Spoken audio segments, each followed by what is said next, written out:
Every blue moon, I make a video where I'll talk about Destiny because something will come up that I feel needs attention. And today is that day. These are my unfiltered, rambling thoughts that I spat out in an afternoon of writing. Mostly because I wanted to glaze Heresy and yap on a soapbox about how the Destiny community never knows what it really wants. Destiny 2 Heresy has been absolutely incredible, and exactly what Bungie needed to pull off. Let's do some recapping first, though. The final shape was very solid, great conclusion to the story, but the previous two episodes just did not do it for most people in terms of wrapping up threads or continuing the plot. Echoes was just kinda lame, I gotta say it. Sorry to whoever wrote it, but seriously? There's some cool stuff there, yeah, but overall just not impressive. Easily predictable twist if you paid even a modicum of attention to the side lore, and just a really lazy finale. Revenant presented with a really cool theme, and I think Destiny players would love if the game went more heavy metal for a season for once. But the issue here was that Revenant just missed the mark, thematically speaking. When the reveal trailer had that sick pipe organ metal track in the background to scrap metal fighting and undead fallen rushing the Guardians down, that set the tone, but it was never followed up properly. A good attempt, I liked the idea, but it just didn't stick the landing. Kel's Fall is a great exotic mission though, really action-packed and super fast, nice in-and-out run. I didn't mind the change in pacing by releasing the whole story per act at once. It gave me time to play other things, but I totally get why people didn't like it. Heresy, however, this has been stellar from start to finish.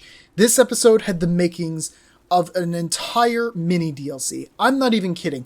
I would have been satisfied with this story as a whole-ass expansion. Story-wise, I thought this was a great send-off to the last 10 years of Hive storytelling, tying up loose ends with the Hive pantheon, and putting characters in places that are satisfying for a conclusion, but also leave doors open for new plotlines.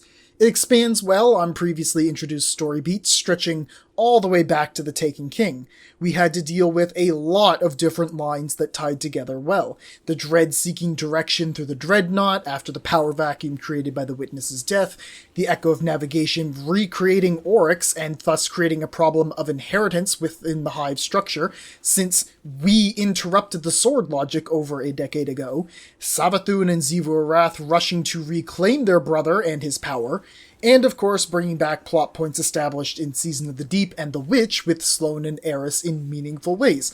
All of it was really entertaining. The opening shock of killing off Eris at the very start was incredibly effective, and both Morla Gorondora and Todd Habercorn absolutely killed it with their voice acting this episode. Todd will always be my GOAT since I'm a Gambit main at heart, but he really put his all into it for that first mission. Eris's discovery that she qualified for afterlife privileges in her own throne world was also a great reveal, just tossing that in there. And it is a shame that the biggest detriment to this episode was the SAG-AFTRA strike, as we unfortunately had to miss out on a lot of lines from Cissy Jones and Kimberly Brooks, Sloane and Xivu respectively, but the ones we did get were still fantastic. And let's not forget my other GOAT, Deborah Wilson, Miss Savathun. She always nails it. I've heard some back and forth on the new voice for Oryx. I'm personally of the opinion that it's good. I really liked the filter they used on it, and it has a more memorable sound overall, to me. I know some people prefer old Oryx. He's still good too. I just like this one a smidge more personally. Long ago, Oryx was killed. If I am still Oryx, then I am already dead. And if I am not Oryx, then I do not live. Hayat.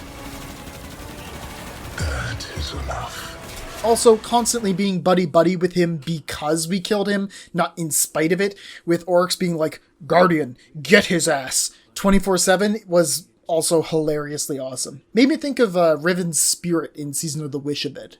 I think the episode's specific missions were really good, and the finale was an amazing send-off for this decade of the Hive. Fighting 3 bosses back-to-back in a decently challenging seasonal mission, which are normally pretty tame for difficulty by comparison, as we get a final goodbye with Oryx and Savathun screaming at us about interfering, all wrapped up in a regicide bow.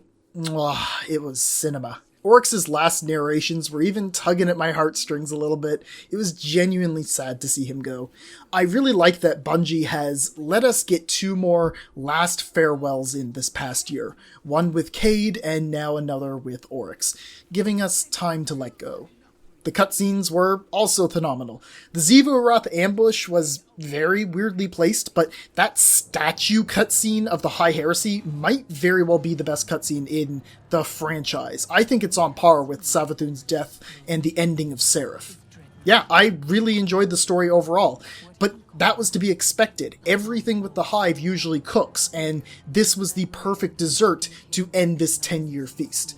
A seasonal story with meaningful events and consequences for the future of the story. Exactly my cup of tea. Wish there was a little bit more fleshing out of the dread aspect in the main plot, but overall, I was very happy. With Heresy, we got 2 main seasonal type activities, the Nether and Court of Blades. And once again, I really think Bungie hit it out of the park on these. Let's start with the former, which will lead into my soapbox rant towards the community. The Nether is, in my opinion, the best seasonal activity Bungie has made. Before this, it was the Coil. I think a lot of people can agree that the Coil was really good, had lots of valuable loot, and provided a fair challenge. The Nether took all of that, bumped it up a few notches, and then gave us even more exploration. You loaded in and got to run around 3 of the 5 zones on the Dreadnaught, solving puzzles and hunting for secrets while completing objectives. It also had minimal health regen and lots of roguelike buffs for you to pick up throughout. Now, I know that some people were complaining that they didn't give us Dreadnaught Patrol, that the Nether is annoying because of fighting RNG to get into certain areas, and that they never just let us go wherever they want, trapping these cool locations in seasonal activities. Now, I will agree somewhat that not being able to choose where you go and having to rely on RNG for some of the challenges this episode was a little annoying. That's totally fair. But I don't want to hear a single complaint about not getting Dreadnaught Patrol. No. Bungie is already understaffed and overworked as it is. We all know this. Why should they spend what little remains of their time and money and energy making a mode that you're going to hop in, bask in nostalgia for an hour, and then never touch again for the rest of the episode, when instead they can make an adjacent game mode that actually has purpose and loot? Ask yourself this, and I'm seriously saying this. Literally stop for a second and ask yourself this. When is the last time you went into a patrol willingly, of your own accord, because you wanted to? Not for a quest or a bounty. When's the last time you played patrol because you wanted to? Hell, when's the last time you visited the Pale Heart? That place has a whole Pathfinder dedicated to it for pinnacle loot. Have you been grinding it? And that is the best patrol zone in the whole game. It's nothing like most patrol zones. It's great! The truth is, you don't actually want Dreadnaught Patrol. And I say this as someone who does go wandering on patrol in my spare time occasionally, on Europa, on the Throne World. And even I didn't want Dreadnaught Patrol back. None of you do. You think you do. But the Destiny community has not known what they want for years at this point. They wanted every activity to be meaningful for leveling and to have a change in the PvE meta, so you got an artifact and champions. Now, everyone hates artifact leveling and champions, so both hold almost no presence in the modern state of the game.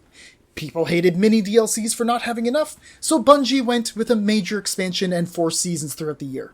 Y'all got tired of seasons, so now we're just going back to mini DLCs. Like, yes, we get it. The first 2 months of Taken King were peak, and we're just going to keep ignoring the immense content drought until the April update, but we're going to keep clinging to those 2 months and the SRL because we're incapable of moving on. The fact of the matter is, no one plays Patrol because it offers no loot worth chasing, is too easy, and people get bored and leave right away, or never bother touching it once they get what they need from it during the launch of an expansion.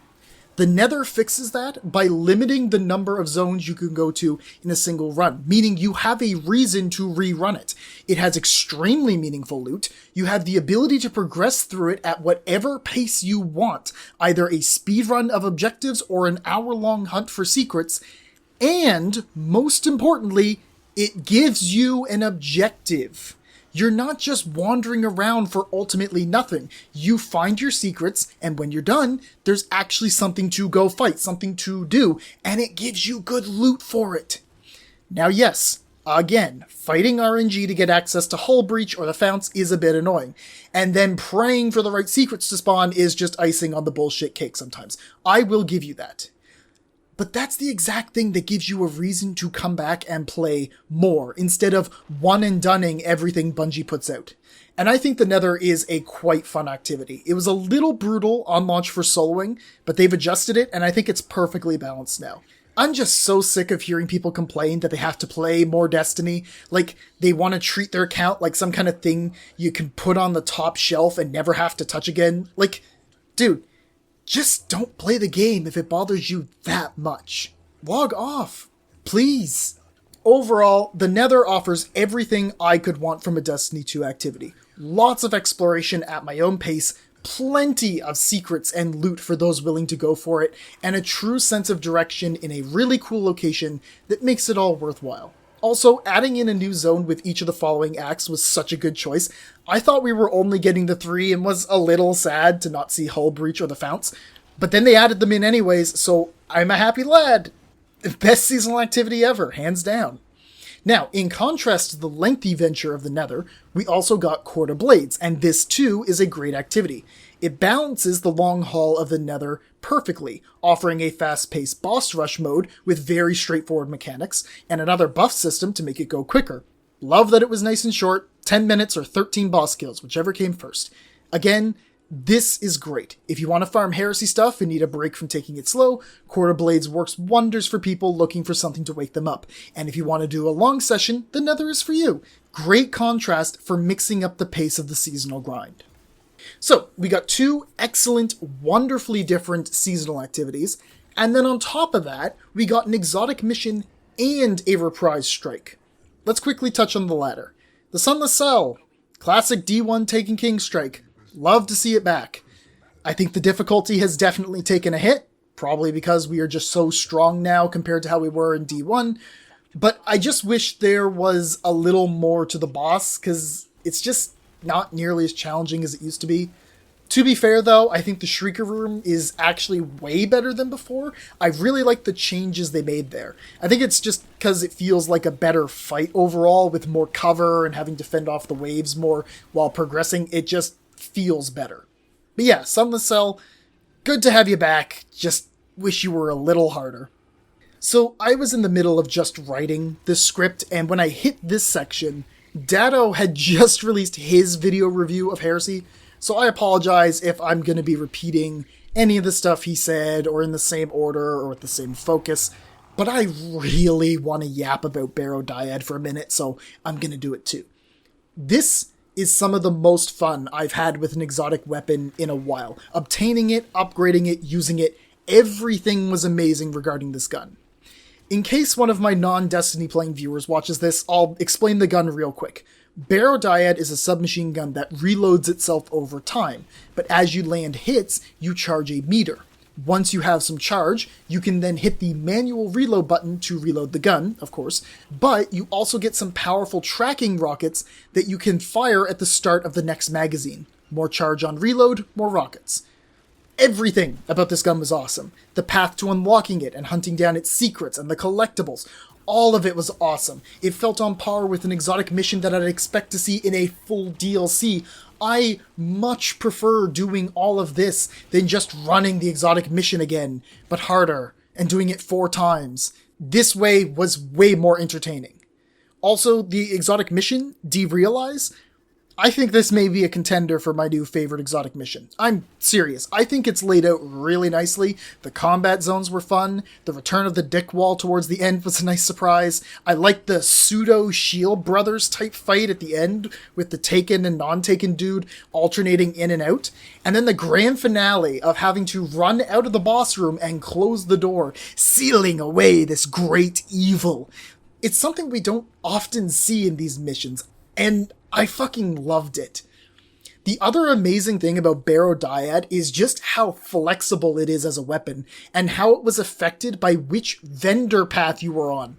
Which, can I also mention in passing, super neat that we got not one, but 2 whole vendor paths this episode. The grind towards the end was a little annoying, but I thought that was a really cool touch. Anyways, I really like how Barrow Dyad's charge meter was affected by the paths of Resolve and Ambition, and how it allows you to build the gun in different ways. If you want to go for a strong ad-clear weapon, you can go Resolve and take stuff like One for All. Or, if you want some insane boss damage potential, you can go Target Lock on the Path of Ambition variant, then pop it on your Arc Titan with Peacekeepers and the new Storm's Keep Barricade for the additional damage of Bolt Charge, and I've been loving this build. I have no comment on the other classes because I don't play them. Only got the one Titan. But yes, Bungie, please do more exotic weapon quest lines like this. Repeating the same mission 5 times ain't it. This was so much more innovative and fun than any of the exotics released in the last year, in my opinion. And not only the method of obtaining, but the sheer versatility of the exotic itself. How you made something that is truly craft-worthy because of the different ways you can make use of it. Incredible job all around on this one.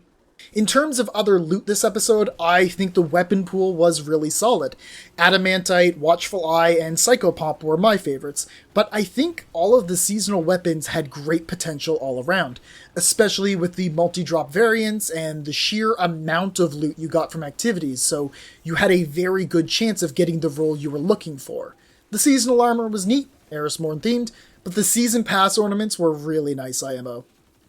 Lodestar, I didn't use. I heard it's good in PvP though. I'm just not really interested in the weapon, but I'm glad people who really wanted a primary ammo trace rifle got one. And just in passing, I also haven't said anything about Sunder Doctrine because, very uncharacteristically of me, I have not cleared it yet. I do want to, just haven't had the time or enough friends online to do a proper first-time experience with. But I do want to clear it soon. And to top it all off, I think the design behind this episode has been superb as well. The Dreadnaught is a fan favorite, everyone knows it, and they brought it back beautifully. But what I really liked was the delve into Eldritch horror, adding all of these tentacles and taken ooze around the ship, really making it seem corrupted by the deep. One of the best set pieces I think they've ever done came from the very first mission, where you climb through the Ascendant Plane, up the tentacles onto the Dreadnaught, like climbing the anchors of a ghost ship. Very haunting, extremely cool. I also think the reuse of assets was handled fairly well. The Dire Taken is the main thing I mean here. Nice little reskins, and swapping around their abilities was enough to make me pay attention and feel like, oh, these aren't exactly the same Taken I've been fighting for 6 years. That's nice. Do more stuff like that, Bungie. But also all the reusing of mechanics like the Oryx Thunderdome and Torn Between Dimensions and the Taken Orb. All classic components that came together nicely for this episode. We all know Bungie is the lord of recycling content. It's in their core philosophy. They've been doing it since Halo CE when they made you run through an entire lengthy mission again but backwards. But I think this is the first time in a while where I noticed the recycling and thought they did a decent job instead of just saying, alright, time to fight more Dread, more Taken, more Hive. The reuse of Taken King music also helped, since it made the soundtrack feel more fresh instead of just using the same 8 generic tracks that have been popping up in activities over the last few years. And of course, it was a nice nostalgia trip for those of us that have been around long enough to have heard it the first time in The Taken King. I do want to say, though, I don't recall hearing that piano rendition of the Taken King motif during the scene where Drifter cradles Eris's body before, but it was really nice. I think that one was new, so good work there. A cornered Bungie is a fearsome thing, and they really gave it their all on this episode. I genuinely think that if there was a little more content added in and they sold this as a mini DLC like Curse of Osiris or something, I would have completely accepted it as is. This was a phenomenal episode to finish off the final shape with, and I'm actually kind of excited now for where the game is headed. The massive community chess puzzle was super sick, and a great lead-in to Rite of the Nine and the Edge of Fate. I'm already a massive fan of Drifter and the Nine, Prophecy still being my favorite dungeon, so I'm cautiously optimistic about where the future of Destiny lies. And speaking of Drifter, if this rant somehow gets outside of my normal viewer base and gets more Destiny players' eyes on it, let me know down below if any of you would be interested in a modern Gambit guide. I know the meme, but I think a lot of people just don't understand the meta and play Gambit like it's a strike. I've been wanting to do a full, modern playing level Gambit guide for a while now, so if that interests you even remotely, even just to see how quote-unquote high elo Gambit is played, then let me know so I can bump it ahead in the schedule. I'm gonna make it either way, but looking for interest before I commit now. Bungie's trailers are great at hyping us up for what's to come. Echoes was just kinda meh conceptually from the start, and then still let me down somehow. Revenant was hype as fuck, but did not quite live up to it. Heresy's trailer set an expectation, and I think it certainly fulfilled it. Not exceeding it immensely, but still checking off all the boxes that I wanted. So thank you, Bungie, for giving us this great finale of the Taken King plotline. I eagerly await the Edge of Fate.